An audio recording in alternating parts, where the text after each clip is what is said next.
Masayang pagbati mga Oferians. Kung napapansin nyo, gumawa kami ng bagong playlist at pinamagatang The Matrix kung saan natin ilalagay ang mga videos para sa mga time-sensitive events ng prophecies. Ikinagagalak naming dugtungan ang nakaraang video kung saan pinatunayan namin ang mga sumusunod. Number 1, walang rapture na magaganap. Number 2, walang aakyat sa langit upang magpahayahay sa loob ng 1,000 years. Number 3, ang ambisyong akyatin ang langit na trono ng Ama ay isang Luciferian doctrine. Balikan nyo na lang ang video kung hindi pa napapanood. Sa mga new subscribers, lagi naming ipinapayo na panoorin nyo ang The Guide para alam nyo ang tamang sunod-sunod ng panunuorin. Binasa namin ang mga posted comments sa nakaraang video at natawag ang aming pansin sa isang very specific na tanong, kailan daw ba mangyayari ang Great Tribulation para makauwi sila dito sa Pilipinas? Una sa lahat, wala pong ibinigay na specific year sa Biblia, ngunit may mga ibinigay na palatandaan ang Mesaya sa Matthew at ito ang pinag-combine natin sa sinulat ni Prophet Joel at Book of Revelation. I-present namin dito bilang tugon sa katanungan. Tawagin nating signal ang bawat yugto. Ito ang signal number 1, localized tribulations. Matthew chapter 24 verse 8 hanggang 9. All these are the beginning of sorrows. Then shall they deliver you up to be afflicted, and shall kill you, and ye shall be hated by all nations for my name's sake. Kasusuklaman kayo dahil sa aking pangalan. Nangyayari na po ito sa oras na magsimula kang tumangkilik sa tunay na pangalan ng Ama at ng Mesaya. Sino ang mauunang mag-persecute sa iyo? Family at mga kaibigan mo. Sa national level, religious groups. Lahat ay dahil sa pangalan ng Aba Yahweh at Mesaya Yahawashai. Sa verse 10, same chapter, and then shall many lose faith, and shall betray one another, and shall hate one another. Marami ang mawawala ng pananampalataya at kasusuklaman ang isa't isa. Ito ang dapat bantayan ng kawan. Posibleng ang inaakala mong kapatid sa pananampalataya ang mag-betray sa iyo. Nasusulat, mangyayari at nagsisimula na. Verse 11, and many false prophets shall rise and shall deceive many. Marami ang maglalabasang mga bulaang propeta para labanan ang katotohanan. Very true. Kitang-kita nyo ang mga false prophets. Noong lumabas ang OHC at naging popular, biglang nagbago ang mga ina-upload. Biglang gumaya. Nag-ala propeta na. Yan ang nakapaloob sa signal number 1. Dumako tayo sa signal number 2. Matthew chapter 24, verse 15 to 18, King James Version. When you therefore shall see the abomination of desolation spoken of by Daniel the prophet stand in the holy place, whoso readeth, let him understand. Then let them which be in Judea flee into the mountains. Kapag nakita nyo ang abomination of desolation na naitayo na sa holy place or holy land, lumipad na kayo pauwi mula mismo sa nasusulat na salita ng Mesaya. Ang pagkakatayo ng third temple ang pinakatugatog or culmination of blasphemy na gagawin ng mga Gentiles. Luke chapter 21 verse 24, Jerusalem shall be trampled of the Gentiles. Dito mag-aalimpuyo sa galit ang Ama. Ito ang switch ng Armageddon na sinasabi sa Revelation at inihula din ni Prophet Joel sa chapter 3, Book of Joel. Ituloy natin ang salita ng Mesaya, Matthew 24 verse 16 to 18. Then let them which be in Judea flee into the mountains. Let him which is on the housetop not come down to take anything out of his house. Neither let him which is in the field return back to take his clothes. Pakinggan nyo ang magnitude or impact ng instruction ng Mesaya. Para sa mga nasa Judea, kapag naitayo na ang temple, lumipad na kayo bago pa man ganapin ang inauguration na tatampukan ng pagsusunog ng red heifer. Klarado ang salita ng Misaya. Ang nasa terrace sa bubong ng bahay, pagbaba ng bahay, tumakbo na papuntang mountains. Ang nasa field, huwag nang uwi ng bahay, tumakbo na, run to the mountains. In short, iwanan nyo agad ang mga worldly concerns. Anytime na matapos ang pagtatayo ng temple, papasok ang kasunod na signal, and by this time, cut off ang transportation. Signal number 3, take over. Joel chapter 3 verse 9, proclaim this among the nations, prepare for war, rouse the warriors, let all the fighting men draw near and attack. Inilarawan ng Misaya ang kahihinatnan kapag nangyari. Matthew chapter 24 verse 2, and Yahushua said unto them, see ye not all these things? Verily I say unto you, there shall not be left here one stone upon another that shall not be thrown down. Sa loob ng maikling oras, ito ang kalalabasan ng Jerusalem. Walang bato na mananatili sa ibabaw ng kapwa bato. Ang tanging makakapagdulot ng ganyang resulta ay ang mga kwitis, superlolo, bawang, at plapla na ipapaulan ng mga Shemites sa mga Gentiles. Alam nyo na kung ano ang tinutukoy natin dyan. Tumutugma ang nasusulat sa Joel chapter 3 at Revelation chapter 16 verse 12. Lulusob ang kings of the east. Didilim ang araw, buwan at mga bituin dahil sa kapal ng usok. Right now, habang pinapanood nyo ang video na ito, patuloy ang paghahanda ng mga Shemites. Ito na ang Great Tribulation na walang kapantay. Ngayon, kung inaakala ninyong Judea lang ang apektado, nagkakamali po kayo. Tandaan nyo na habang nagbabatuhan ang mga bansa ng mga kwitis, wala pong flights. Ito ang tinatawag nating Armageddon. Global scale po yan. Sa panahon ding ito, pababagsakin ng mga Shemites ang modern Babylon. Makakauwi pa ba kayo kapag inabutan? Hindi na po. Ito ang masayang balita. Sa panahong ito, kasama ng mga Shemites, si King Yahushua tulad ng nangyari noon sa panahon ni Joshua. Matatagpuan sa Joshua chapter 5. Matapos lumabas ang mga Israelites sa Egypt, pinangunahan ni Joshua ang pagdemolish sa Jericho. Bumaba ang captain of the heavenly army at tumulong sa kanila. Mauulit ang pangyayari. Ngayon, saan man kayo abutan ng signal number 3, tandaan nyo, mapuputol ang communication and transportation. Sundan niyong maigi ang mga itinuro naming pagsamba at pagdarasal dahil yan ang magiging identity upang makilala kayo ng mga spiritual brothers ng Philadelphia Assembly. Makikilala nyo sila dahil nakatuwad din at face down sa lupa kapag nagdarasal. Kailanman, hindi yan gawain ng mga Gentiles.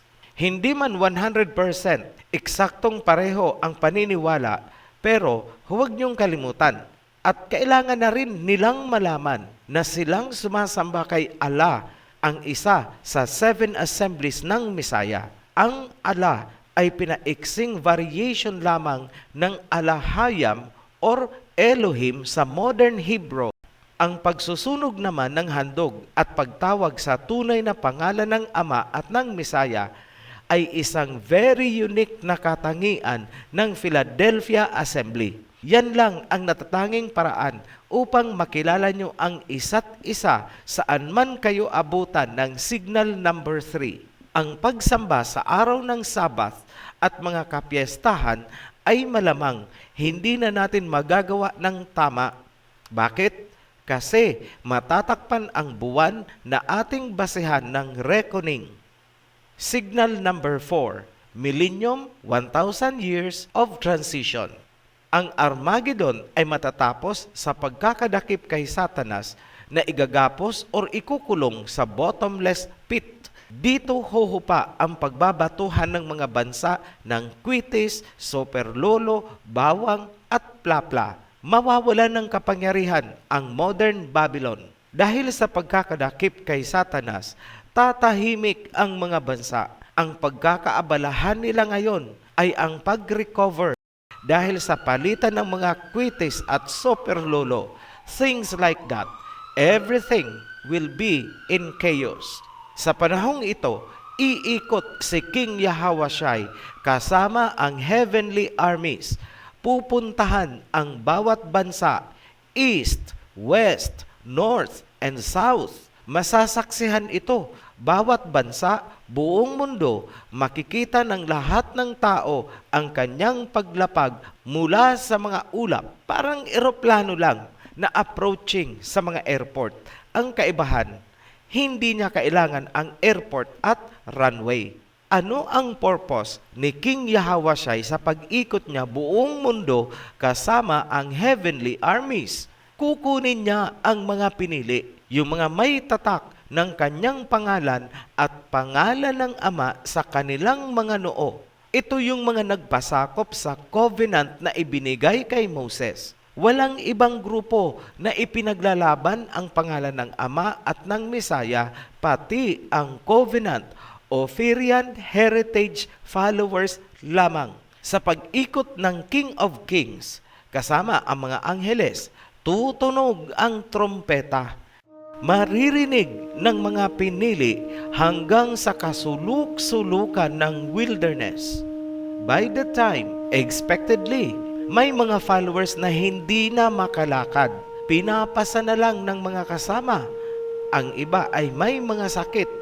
Pero sa oras na marinig nyo ang trompeta, yan ang trumpet of victory. Mapapasigaw kayo ng Hallelujah, Babylon is fallen.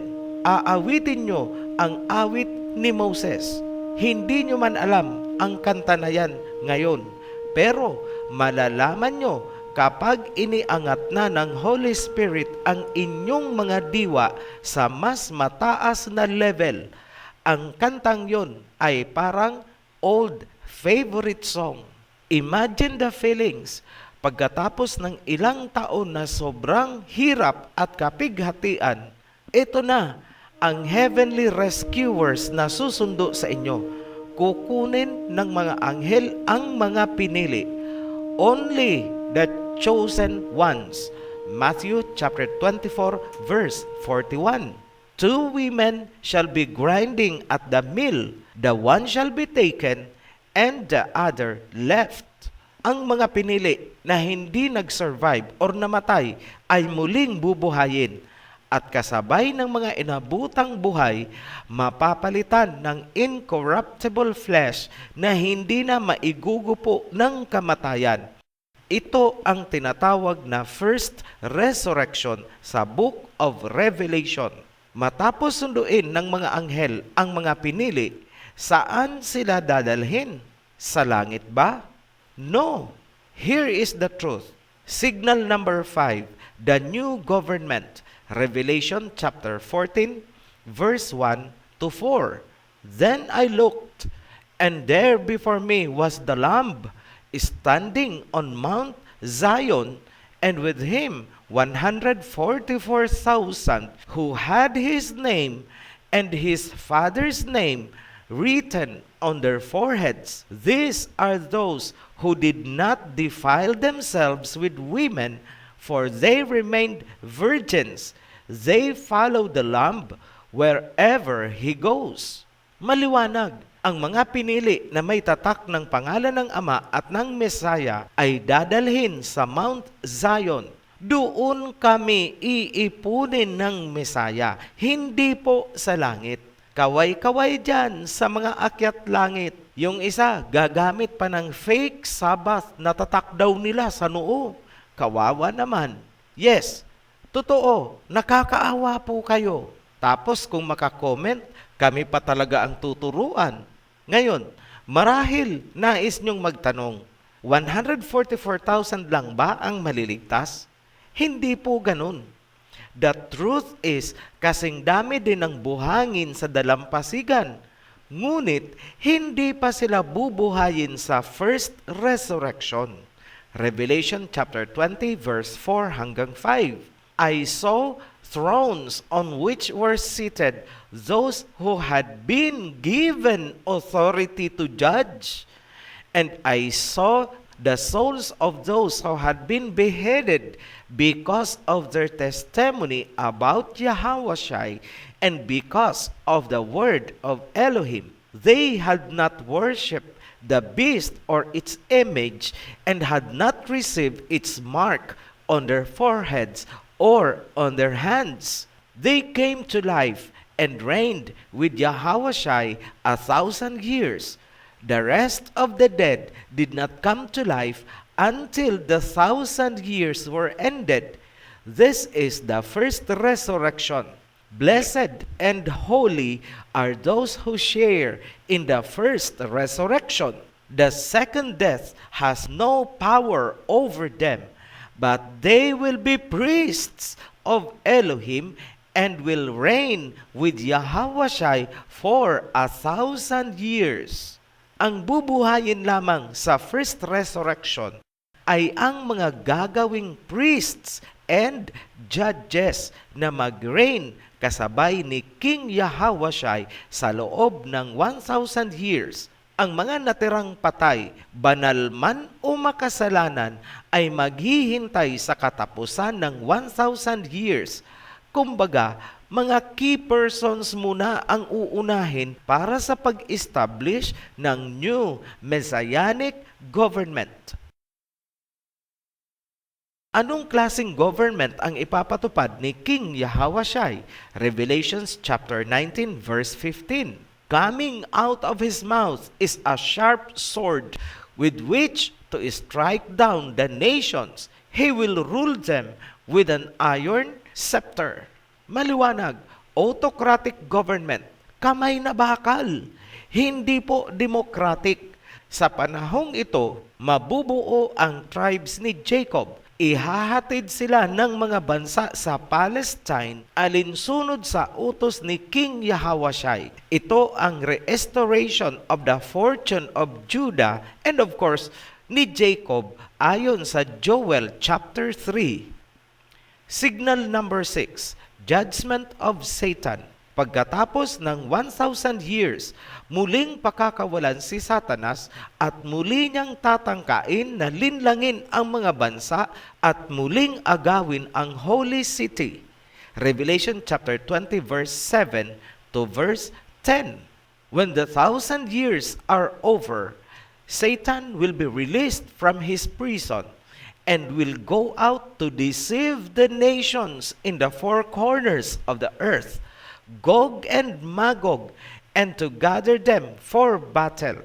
In number, they are like the sand on the seashore. They marched across the breadth of the earth and surrounded the camp of Elohim's people, the city he loves. But fire came down from heaven and devoured them. And the devil who deceived them was thrown into the lake of burning sulfur, where the beast and the false prophet had been thrown. They will be tormented day and night forever and ever. Iipunin ni Satanas ang mga bansa sa pangunguna ni Gog and Magog. Muli nilang ipaglalaban ang freedom ng mga bansa dahil ang government ni King Yahweh sa mundo ay autocratic. Pangungunahan ni Gog and Magog ang campaign for independence to liberate humanity and uphold human rights kuno. Maraming bansa ang muling maguguyo. Sasalikupan nila ang Holy City, the seat of government ni King Yahweh. Ngunit, hindi sila magtatagumpay.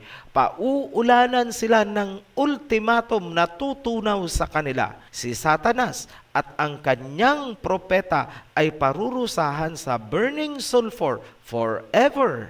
Signal number 7, second resurrection and final judgment. Revelation chapter 20 verse 11. Then I saw a great white throne, and him who was seated on it. The earth and the heavens fled from his presence, and there was no place for them. Ipinakita ang puting trono at ang nakaupo doon ay isang napakamakapangyarihan, kaya inilarawan na kahit ang lupa at langit ay umiwas sa kanyang presence. Verse 12, And I saw the dead, great and small, standing before the throne, and books were opened. Another book was opened, which is the book of life. The dead were judged according to what they had done, as recorded in the books. At nakita ko ang mga namatay na humarap sa trono, at ang mga libro ay binuksan. At isa pang libro ang binuksan, the book of life. At ang mga patay ay nilitis or sinentensyahan ayon sa kanilang mga gawa na nakarecord sa mga libro. Kung may paglilitis at judgment na gagawin sa sangkatauhan, ibig sabihin may law na gagamitin.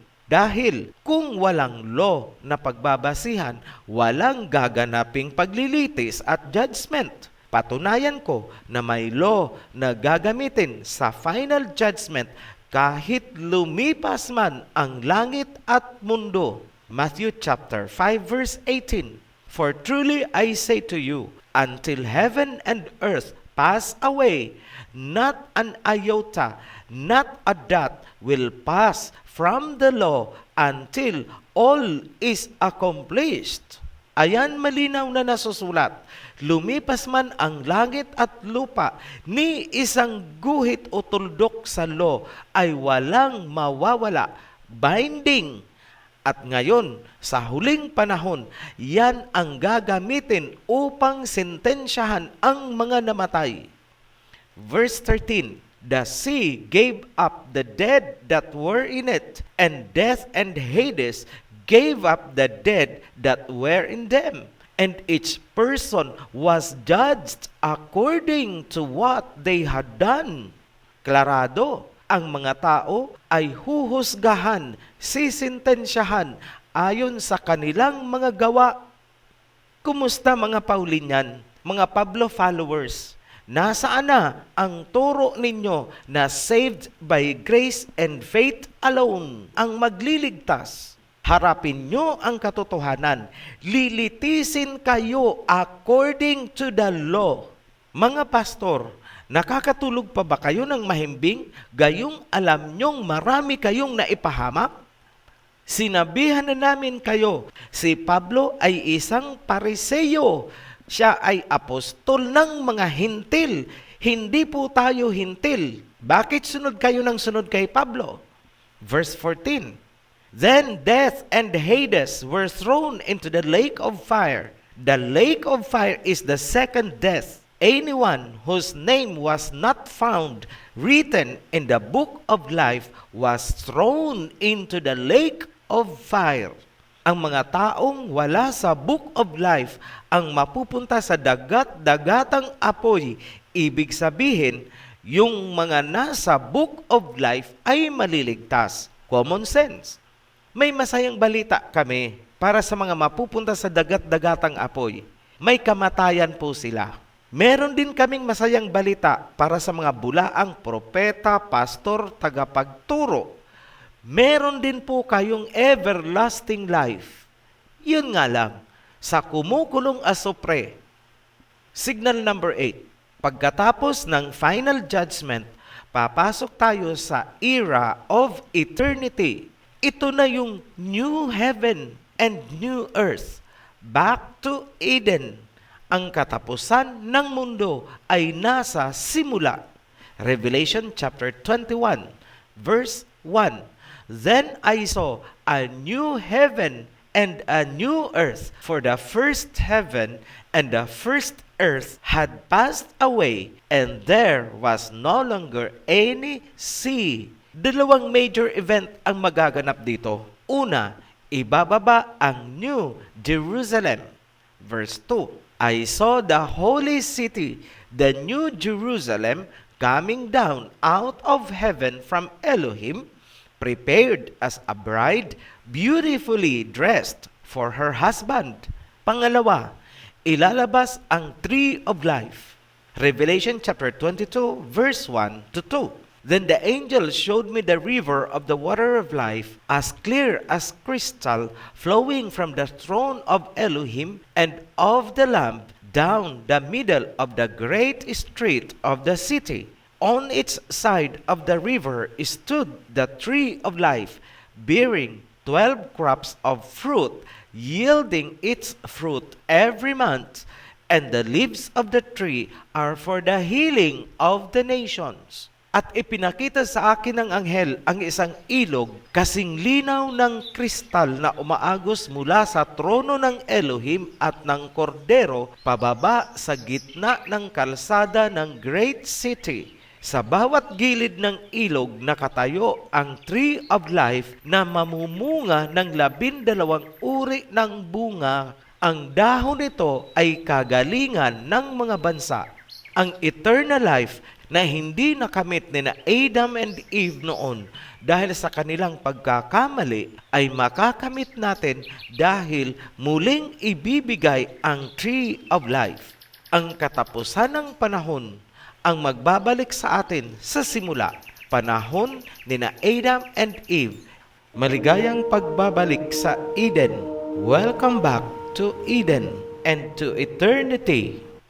Para sa inyong mga nakakulong pa rin sa mga Babylonian religions, nasa inyo na lang talaga kung patuloy kayong magbubulag-bulagan, magbibingi-bingihan, at magmamaang-maangan. Muli kaming nagpapasalamat sa inyong mga patuloy na nagsusubaybay at sumusuporta sa Oferian Heritage Conservatory channel. Sa mga nagre-request nga pala ng baptism, pakihintay lamang po ng saglit na panahon at yan ay inaayos na po ng ating mga volunteers. Para sa mga new subscribers, welcome to the channel. At para sa lahat, be blessed. Shalom.